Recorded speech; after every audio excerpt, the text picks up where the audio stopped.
अगर आपको इच्छा के मुताबिक रिजल्ट चाहिए, आपको इतना कंट्रोल रखना पड़ेगा और वही कंट्रोल आपकी लाइफ में रिजल्ट्स को लेके आएगा और जो आप चाहते हैं वो आपको देगा।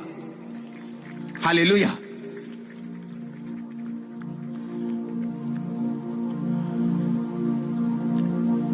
कितने मेरी बात को समझ रहे हैं?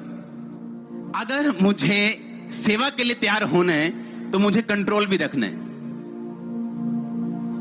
एक पास्टर था, एक मिनिस्ट्री लंगड़े चल रहे हैं, व्हील चेयर हो रही, खुद को शुगर हो गई। डॉक्टर ने बताया शुगर है भाई, तू अपना कर इलाज और इसको खत्म कर, ये मत कर वो मत कर। वो नहीं सुना, ये खा वो खा। जिनको शुगर है वो तो मीठा नहीं खा सकते, उनको अलग तरह से वेट कम करना पड़ता है या बढ़ाना पड़ता है या जो भी है।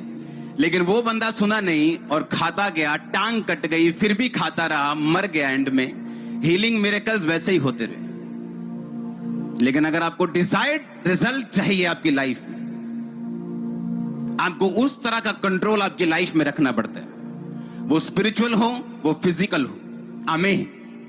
अगर आप चाहते हैं मिनिस्ट्री में रिजल्ट आए, अगर आप चाहते हैं लाइफ में रिजल्ट हो, स्पिरिचुअल लाइफ में रिजल्ट हो, मेरे परिवार में कुछ हो, कुछ परमेश्वर काम करे, परमेश्वर छुए मेरे फाइनेंशियल लाइफ में, आपको कंट्रोल रखना पड़ेगा। और जो चीजें बाइबल की हैं उन्हें एक बार जोश में नहीं बल्कि हर रोज बार बार बिना दिल के भी आपको करना पड़ेगा।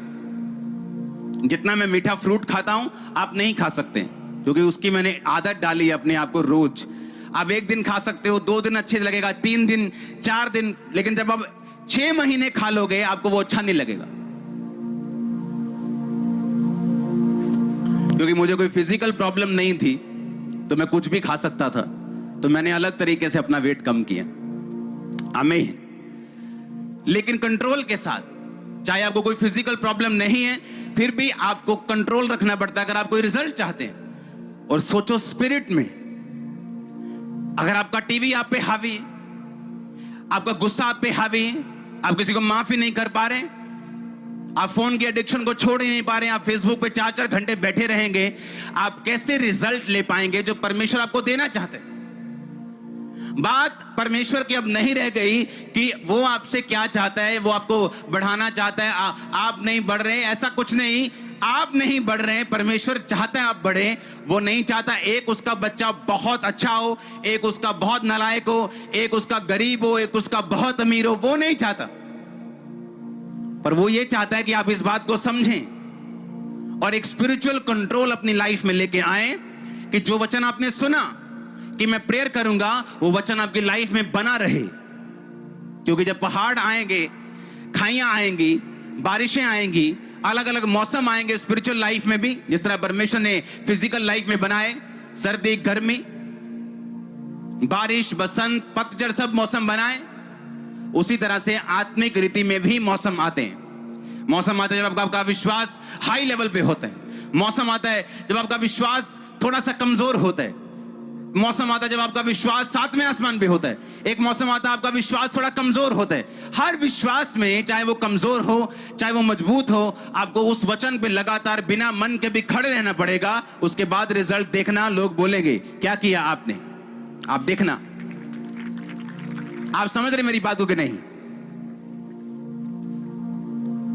प्रभु की उपस्थिति में सब कुछ जाता है, हर कोई जाता है, लेकिन एलिया ने खास कहा कि वो परमेश्वर जिसके सामने मैं उपस्थित रहता हूं। और एलिया कोई 20-25 साल का यंग लड़का नहीं था, उसकी उम्र काफी थी और वो उतने साल परमेश्वर के सामने खड़ा रहा। हालेलुया। उतने साल रोज परमेश्वर के सामने। आपको क्या लगता है कि एलिया को दुख नहीं होगा? बाइबल कहती एलिया भी तुम्हारे समान दुख सुख भोगी मनुष्य था। अब कौन से दुख थे ये तो एलिया जानता होगा, कौन से चैलेंजेस थे, कौन सी चुनौतियां थी वो तो एलिया को मालूम होंगी। लेकिन बाइबल कहती चुनौतियों के बावजूद उसने कहा मैं जिस परमेश्वर के सामने उपस्थित रहता हूं, मैं हाजिर रहता हूं, दुख हो सुख हो उसके सामने मैं उपस्थित रहता हूं। उस परमेश्वर की शपथ, मेरे कहे बिना ना बारिश आएगी ना ओस पड़ेगी। ऐसी ताकत आपके अंदर आने वाली यीशु मसीह के नाम में। लेकिन इस ताकत का सोर्स वो सिर्फ परमेश्वर की प्रेजेंस है। उसके साथ रोज बैठना, उसके साथ रोज समय को बिताना। वचन सुन लिया, वचन को मान लिया, अब लगातार उसको करते रहना। क्योंकि एक बार वचन सुन के प्रार्थना करना, एक बार 3 दिन रात के रोजे रख लेना, यह काफी नहीं। कंसिस्टेंसी, कॉन्टिन्यूटी, लगातार जो सुना उसे करते रहना।